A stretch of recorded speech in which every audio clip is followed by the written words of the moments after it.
Of the press, welcome to the press conference following the meeting between the presidents of the Czech Republic and Latvia. We'll start with the statements from both presidents, followed by questions from media. Good afternoon, dear members of media. I should start by underlining that I'm very happy to welcome today to the Riga Castle on a state visit my colleague, President of the Czech Republic, Petr Pavel, and the First Lady of the Czech Republic. We had a very constructive discussion meeting about broad range of different issues, including political situation, economic cooperation, military cooperation, cultural cooperation, and cooperation in the field of education. I should say that this is a historic visit, as we concluded with my Czech colleague. We can mark 30 years since the last visit of the Czech president to Latvia, and back then it was Václav Havel 30 years ago that visited Latvia. Nevertheless, despite that, we have had a very close cooperation along very many areas. We are close allies. We have shared understanding about our future in NATO as well as European Union.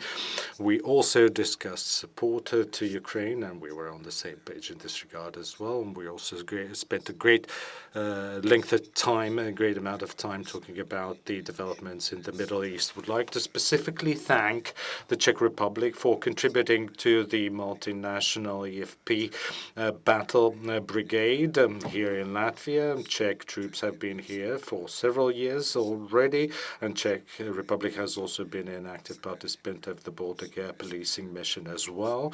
And our officers back in the 90s and early 2000s actually quite extensively used the opportunity to undergo training in Czech military schools to acquire the necessary skills and competences. I also thanked my colleague, President Pavel, for a firm support to Ukraine and the way that Czech Republic has supported Ukraine. Mr. President, by the way, initiated the ammunition supply program that we also joined.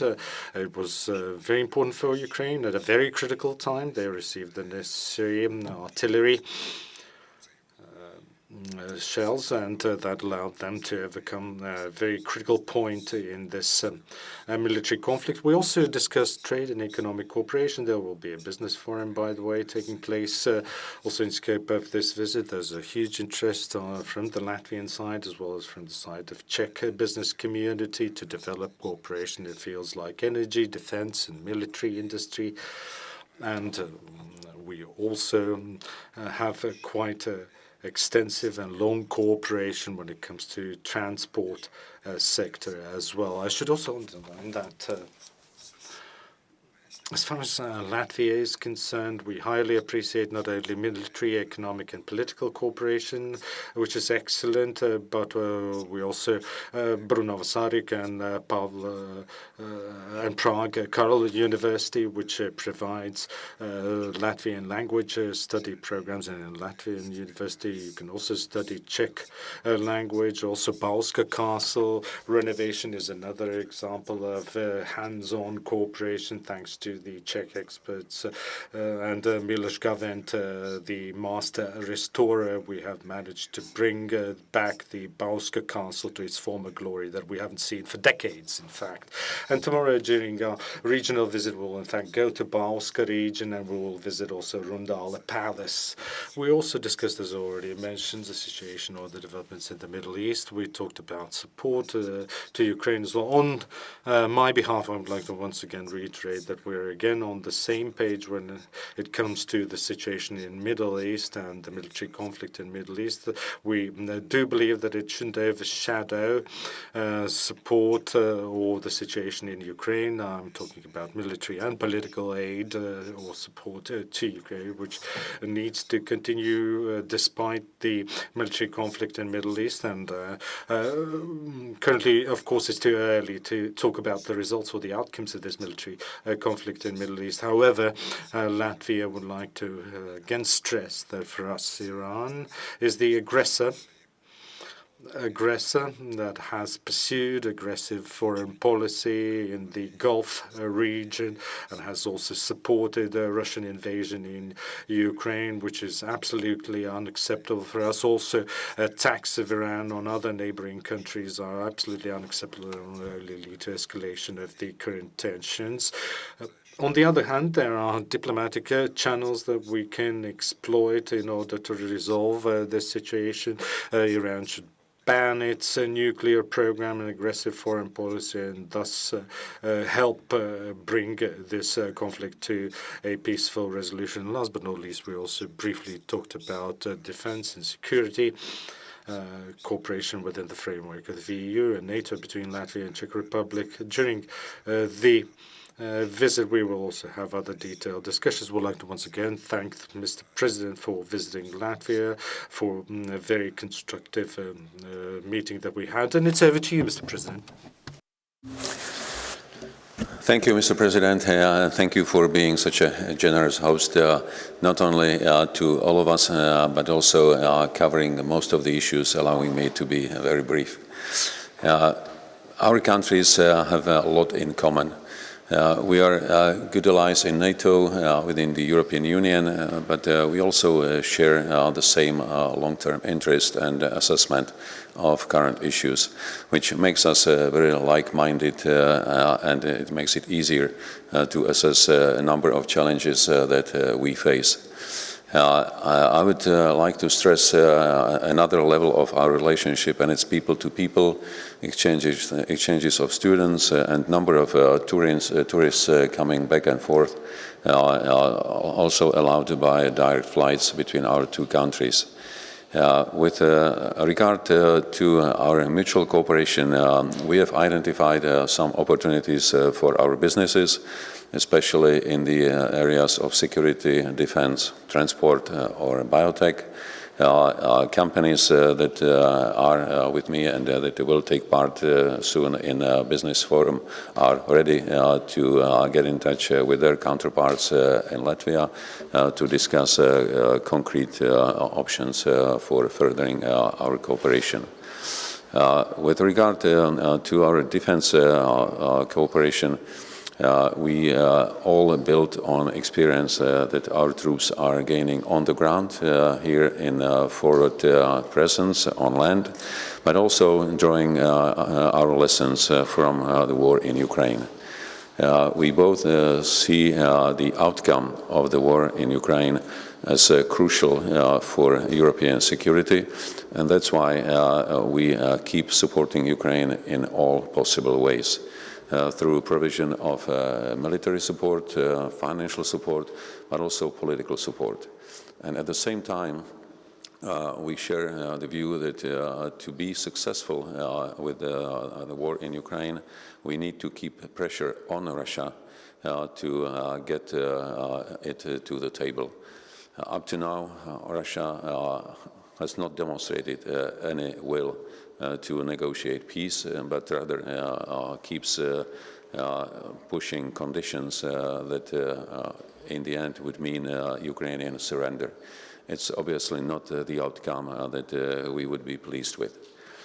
I would also like to stress that with regard to issues that are further than a war in Ukraine, the situation in Middle East will have a direct effect on Europe.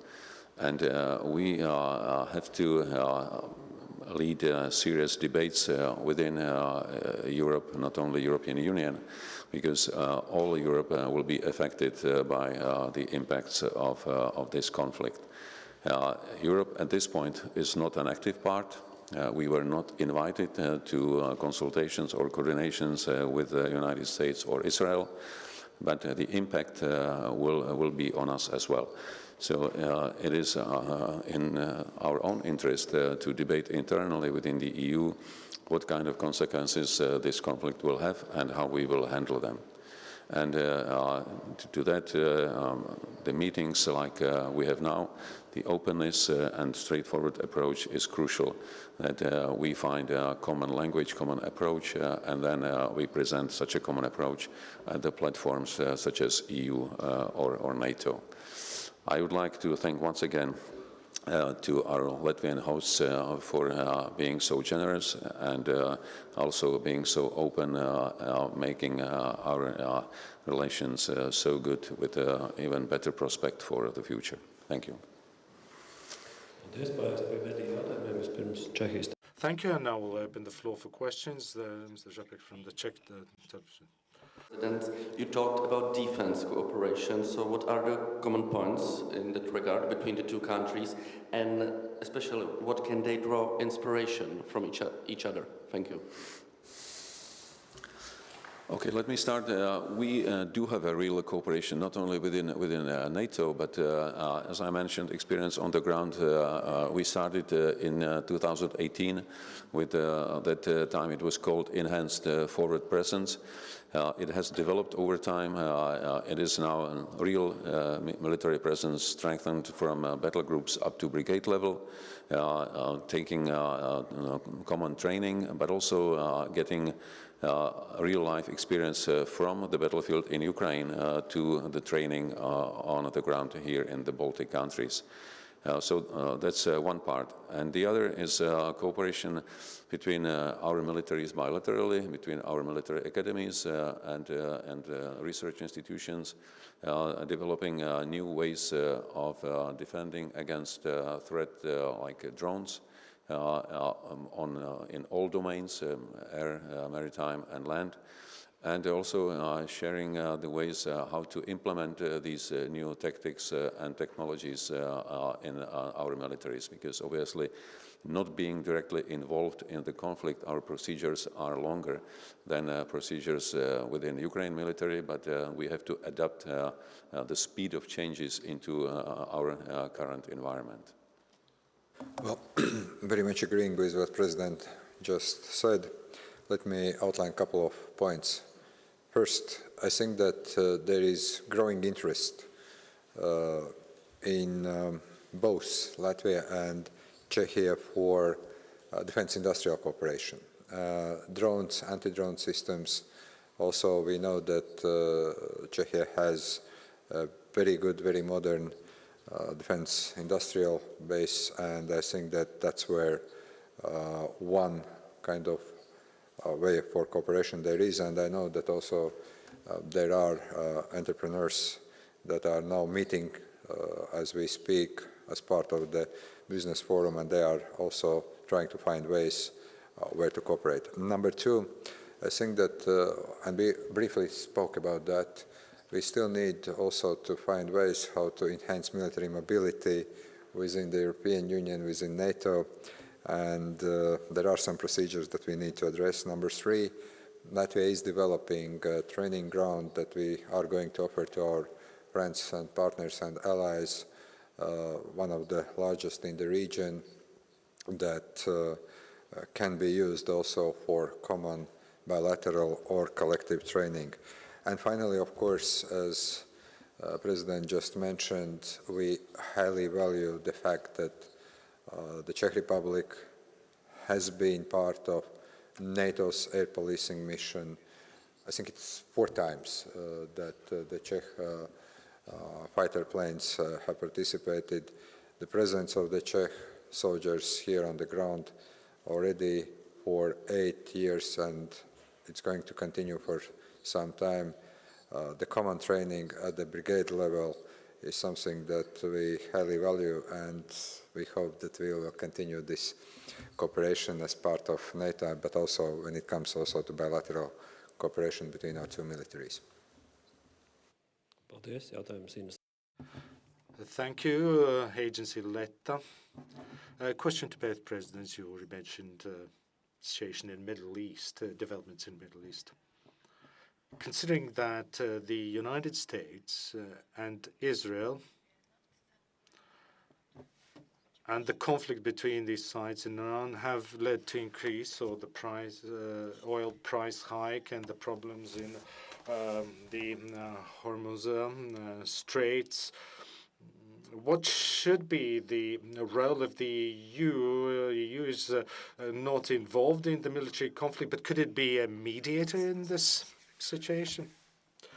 Well, I can only echo what my Czech colleague already mentioned in his introductory remarks, Europe was not involved when the decision to launch the military operation was taken by the United States and Israel. We were not involved in this initial stage, but not only Europe, but also other global partners or other regions of the world have been affected by this decision or this conflict. We see that some of the EU member states are suggesting that they should send their vessels to Horizon Strait to patrol there in order to resume shipping there. However, I should say that the biggest problem or the obstacle of the EU is that it takes quite a while for us to meet, discuss the strategies, and find common grounds. And that's something that we should start working on. What foreign ministers have already started working on is to agree how the European Union should unanimously, through Foreign Service, respond to this conflict and coordinate actions, however, in given circumstances. I should admit, however, we are in a situation where we can only talk to leaders of the countries in the region, can work in transatlantic formats to make sure that the conflict is de-escalated using diplomatic and political pressure against Iran with regard to the nuclear program, uranium enrichment program. We are working with other countries in the region in order to find a diplomatic resolution to this situation. Again, as in the case of other conflicts, this war in the Middle East has again demonstrated that in the diplomatic and political field, the EU needs to reform its procedures, and we will be taken seriously only when the EU is technologically and militarily stronger. Like it or not, this is what we need to do, and this is another proof of the need to become stronger militarily and technologically. But this is again to echo my colleague. Let me just add that we in Europe are not sure so far what are the objectives of the operation in the Middle East. What we heard was a reduction of Iranian nuclear program, Iranian ballistic program, and some analysts say that the third objective is a regime change. And these were not confirmed. That's why we can't be sure what is the military end state of this operation. We heard some statements from President Trump that the operation will not last long, that they are almost done with the objectives. What Europe can do is to continue where we stopped before the conflict. That means applying all the pressure on Iran to commit themselves to transparent checks on their nuclear program, setting up a potentially new agreement with Atomic Energy Organization about controls of their facilities, and to deal with regional countries, Arab countries, how to stabilize the situation after the military phase. Continuation of war is not in the interest of United States, Israel, regional countries, as well as of China and Asian countries, because they are all affected by the instability on the market, especially with gas and oil. For Europe to stabilize the situation is of an utmost importance, not only because of costs of oil and gas, but also because of instability that can lead to another migration wave. And that's why we all should push on all sides to get to the table as soon as possible to stabilize the situation. And just shortly, Ginzamo from the Latvian television, one more question. Good afternoon. I'm going to ask my question in English, but You can answer in Latvian, the President of Latvia. Please, if possible. Gins Amoliņš, Latvian public broadcaster LTV. This has been a troubling decade thus far. We're in the 5th year of Russian war in Ukraine, Middle East. There's been things in between.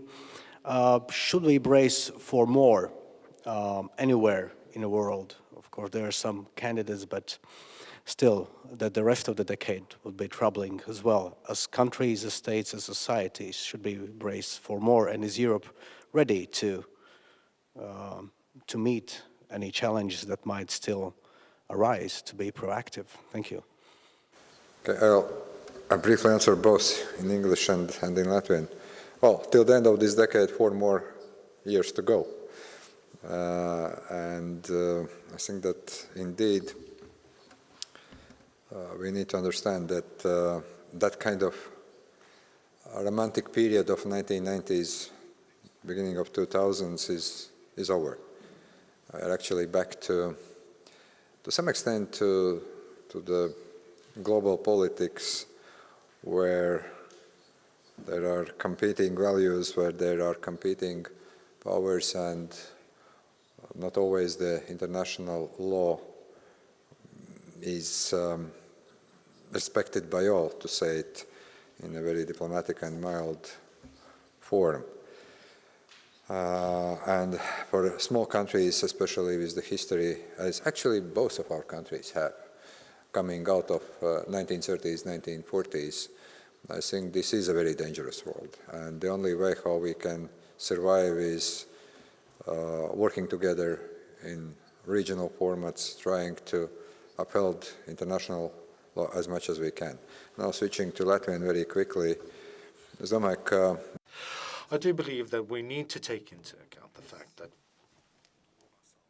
the world, as it were, after the Cold War is long gone. It will never return. I have mentioned this with regard to our foreign policy debate in the Parliament when I addressed the parliamentarians. And we must understand that we are returning to an era where we see the clashes between different values.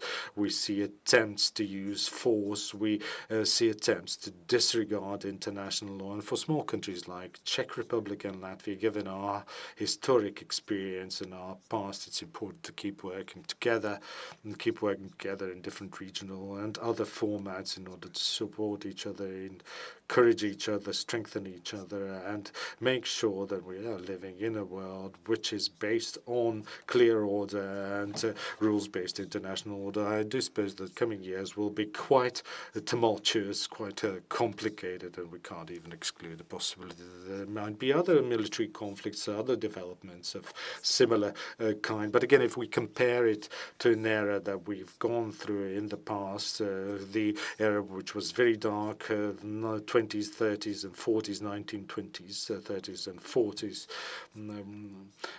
we see that we have much more friends around us.